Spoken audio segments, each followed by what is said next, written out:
مسلمان کی چھینک کا جواب 3 بار دیا جائے، اگر اس سے زیادہ مرتبہ چھینکے تو جواب نہ دو کہ یہ زکام ہے۔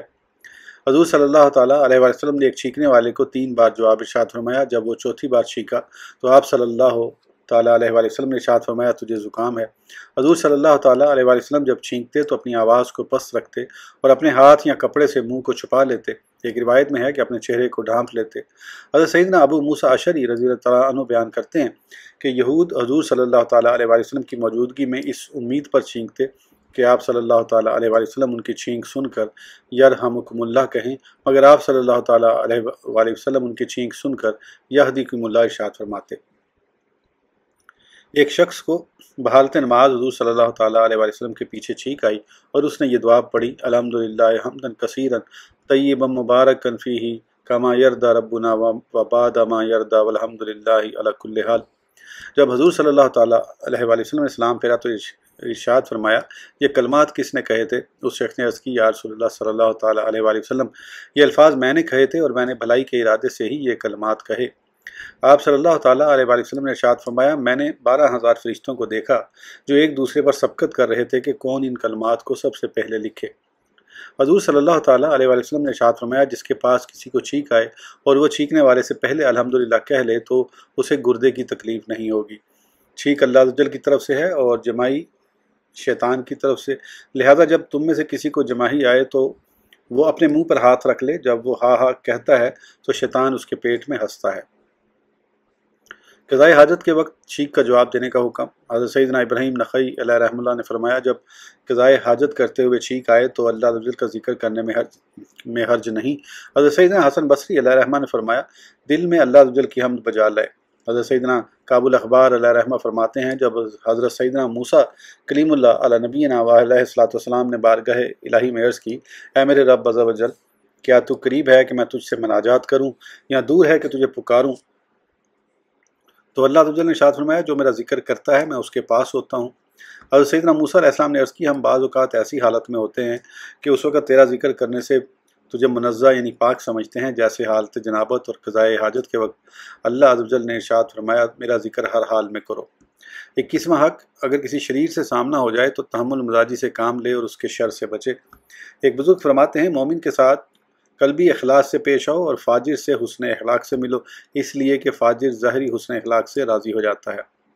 مدارت حضرت سیدنا ابو درداء رضی اللہ تعالیٰ نے فرمایا ہم بعض لوگوں کے سامنے ہنس رہے ہوتے ہیں حالانکہ ہمارے دل ان پر لعنت بھیج رہے ہوتے ہیں، اسے مدارت کہتے ہیں، اور یہ ایسے لوگوں کے ساتھ اختیار کی جاتی ہے جن سے شر کا خوف ہوتا ہے۔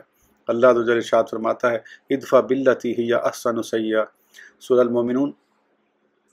ترجمہ سب سے اچھی بھلائی سے برائی کو دفع کرو۔ حضرت سیدنا عبداللہ بن عباس رضی اللہ تعالیٰ عنہما اللہ عز و جل کے اس قول وَيَدْرَؤُونَ بِالْحَسَنَاتِ السَّيِّئَاتَ سورہ الرعد ترجمہ اور برائی کے بدلے بھلائی کر کے ٹالتے ہیں کی تفسیر میں فرماتے ہیں یعنی فحش کلامی اور تکلیف دہ امر کو اسلام اور مدارت سے دور کرتے ہیں۔ اور فرمان باری تعالیٰ وَلَوْلَا دَفْعُ اللَّهِ النَّاسَ بَعْضَهُم بِبَعْضٍ سورہ بقرہ ترجمہ اور اگر اللہ لوگوں میں بعض سے بعض کو دفع نہ کرے کی تفسیر میں فرماتے ہیں دفع کرنے سے مراد رغبت، خوف، حیا اور مدارت کے ذریعے دور کرنا ہے۔ سب سے برا شخص ام المومنین حضرت سیدنا عائشہ صدیقہ طیبہ طاہرہ رضی اللہ تعالیٰ عنہ سے مروی ہے کہ ایک شخص نے بارگاہ رسالت میں حاضری کی اجازت چاہی تو آپ صلی اللہ تعالیٰ علیہ وسلم نے ارشاد فرمایا اسے آنے دو یہ اپنی قوم کا برا شخص ہے۔ جب وہ شخص حاضر ہوا تو آپ صلی اللہ تعالیٰ علیہ وسلم نے اس کے ساتھ بہت نرمی سے گفتگو کی، یہاں تک کہ مجھے گمان ہونے لگا کہ اس شخص کا رسول اللہ صلی اللہ تعالیٰ علیہ وسلم کی بارگاہ میں کوئی مقام ہے۔ جب وہ شخص چلا گیا تو میں نے عرض کی جب یہ شخص داخل ہونے لگا تھا تو آپ صلی اللہ تعالیٰ علیہ وسلم نے اس کے بارے میں فرمایا تھا کہ یہ اپنی قوم کا برا شخص ہے۔ پھر آپ صلی اللہ تعالیٰ علیہ وسلم نے اس کے ساتھ بہت نرمی سے گفتگو فرمائی تو ارشاد فرمایا اے عائشہ قیامت کے دن لوگوں میں سے اللہ عز و جل کے نزدیک مقام و مرتبے کے اعتبار سے سب سے برا وہ شخص ہوگا جسے لوگ اس کے برے قول و فعل کی وجہ سے چھوڑ دیں۔ حدیث پاک میں ہے بندہ جس عمل کے ذریعے اپنی عزت کی حفاظت کرتا ہے وہ عمل اس کے لیے صدقہ لکھا جاتا ہے۔ ایک روایت میں ہے لوگوں سے اپنے اعمال کے ذریعے ملاقات کرو اور دلوں کے ذریعے ان سے علیحدگی اختیار کرو۔ حضرت سیدنا محمد بن حنفیہ رحمۃ اللہ تعالیٰ علیہ فرماتے ہیں وہ شخص دانش مند نہیں جو ان لوگوں کے ساتھ اچھے طریقے سے نہیں رہتا جن کے ساتھ رہنے سے اسے چارہ نہیں یہاں تک کہ اللہ عز و جل اس کے لیے کوئی کشادگی پیدا کر دے۔ 22واں حق اغنیا کے ساتھ میل جول سے اجتناب کرے، مساکین کے ساتھ میل رکھے اور یتیموں کے ساتھ حسن سلوک سے پیش آئے۔ مسکین کی فضیلت پر مشتمل 9 روایات۔ سرکار مدینہ صلی اللہ تعالیٰ علیہ وسلم یہ دعا مانگا کرتے: اللہم احیینی مسکینا و آمتنی مسکینا واحشرنی فی زمرۃ المساکین، یعنی اے اللہ عز و جل مجھے مسکین زندہ رکھ اور مسکینی کی حالت میں موت عطا فرما، اور بروز قیامت مجھے مسکینوں کے زمرے میں اٹھا۔ حضرت سیدنا کعب الاخبار علیہ رحمہ فرماتے ہیں: حضرت سیدنا سلیمان علیہ نبینا علیہ الصلوۃ والسلام اپنے دور حکومت میں جب مسجد میں داخل ہوتے اور کسی مسکین کو دیکھتے تو اس کے پاس بیٹھ جاتے اور ارشاد فرماتے: ایک مسکین مسکین کے ساتھ بیٹھا ہوا ہے۔